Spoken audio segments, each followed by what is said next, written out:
Welcome back, everyone, to Pontos Fathom Hobbies. This is Season 14 of A Song of Ice and Fire. We are playing Clegane versus Tully. We've got the Tully Cavaliers. They're being invaded by Gregor Clegane's Brigandes. We're also going to have the Gold Cloaks and the Halberdiers from the Lannister side on Clegane's side, as well as his Mountain Men. And then Robb Stark, Sworn Swords, and also the Stark Cavalry will also be joining with the Cranachman Trackers. So we're going to fast forward through the game setup and jump right into round number 1. Looking forward to this, and see you guys on the game board.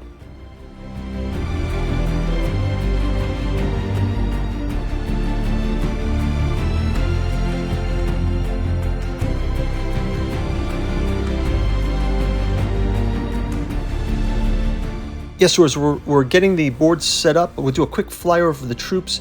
We're going to have 2 sets of cavalry on the Stark side, as well as the Sworn Swords and these Cranachman Trackers. Although we only have the Clegane Brigandes on the other side, we do have the Halberdiers. We're also playing with Sansa and Caitlyn and Cersei and Tyrion. And as I mentioned, we've got Clegane's Brigandes, we've got the Gold Cloaks, we have the Clegane's Mountain Men, and then we have the Halberdiers. Hopefully they will be able to be the counter-strike to the 2 cavalry on the other side. So let's jump into round number 1.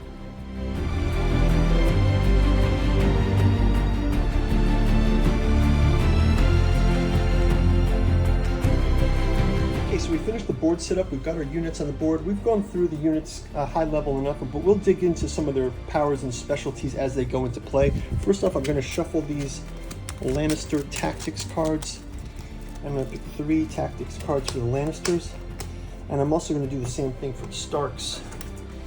We've got Robb Stark leading the Tully reinforcements, we'll call it.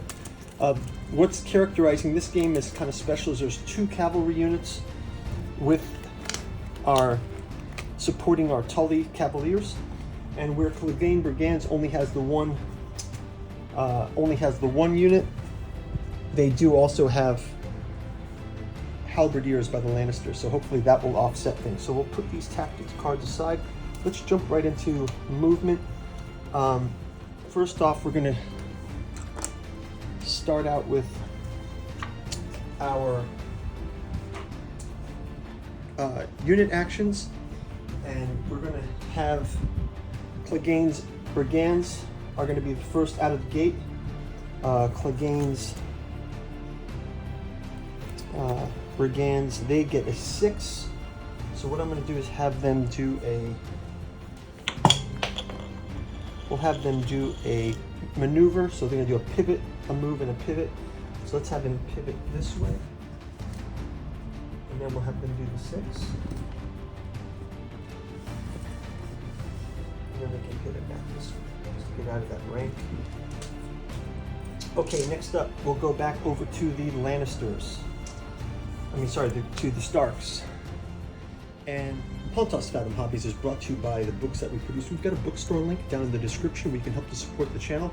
Picking up books like Artificial Psychology of Desiring Machine, where the concept here is it artificial general intelligence that's on the rise, or are we becoming more automated through phones and devices and things like this, and a lot of other interesting topics around there. We've also got August Moldenhauer's Cat 2 Journals out of Lovecraft's Providence Omnibus Edition, collecting all 6 volumes, including Alchemy of Azathoth, Psychoanalysis of Rilliad, Genealogy of Cthulhu, Hermeticism of Hastur, Archaeology of Yog-Sothoth, and the Necromancy of Nyarlathotep. Each one focuses on an old one, deep dives into the Yog-Sothothery of H.P. Lovecraft.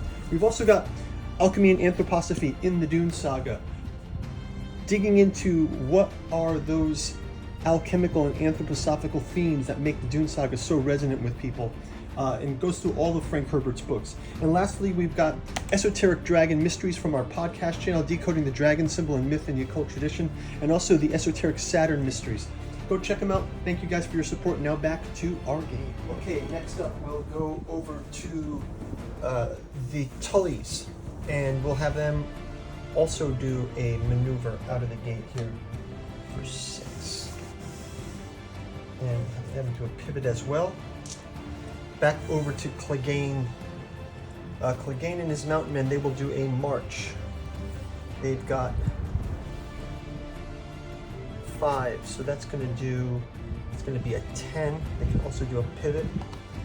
So we'll get the 10 here on the board.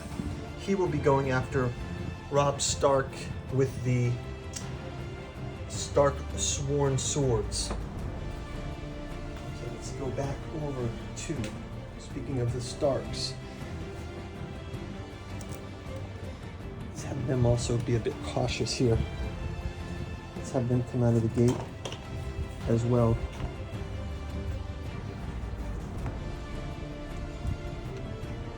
Robb Stark's Sworn Swords, they get a 5. Let's have them just do a pivot. They'll do a normal move here. 5.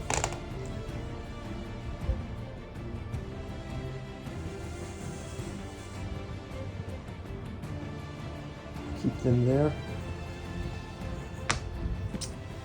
Okay, I think to close this wall with the mountain men and to prepare for our outriders, the Stark outriders, they are going to be pitted against the Lannister halberdiers.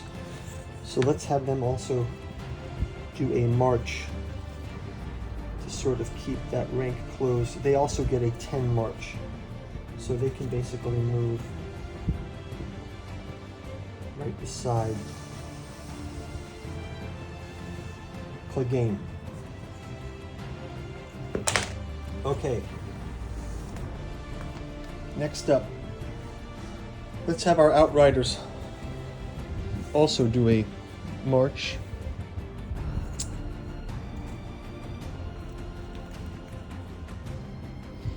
Our Stark outriders, we'll have them just do a maneuver forward. 6.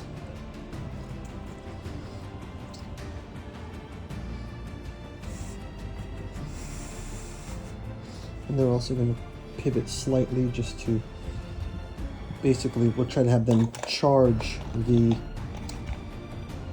we'll have them try to charge the Lannisters next round. And finally, our gold cloaks.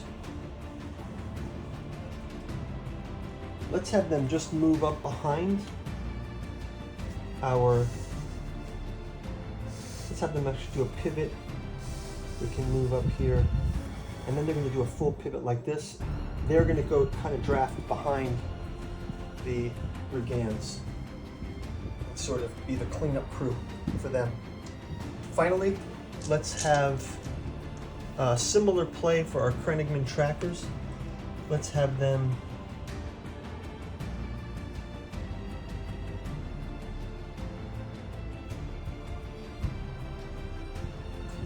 just pivot. Let's have them just move up forward into this crack here.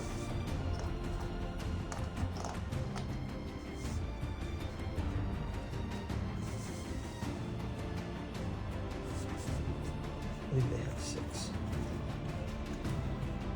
But they're also going to stay behind. They have 6. Okay, so they can stay up to there.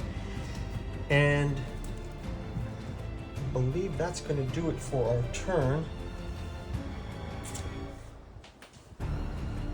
Yeah, that's going to do it for our turn, guys. We'll do a quick flyer over the board, and we will see you in round number 2. Slow start, but we will get into, probably be into combat in the next round. I'll throw a marker down on our time tracking here to mark round 2 is coming, and we'll see you guys in the next round. Thanks for watching. Bye-bye.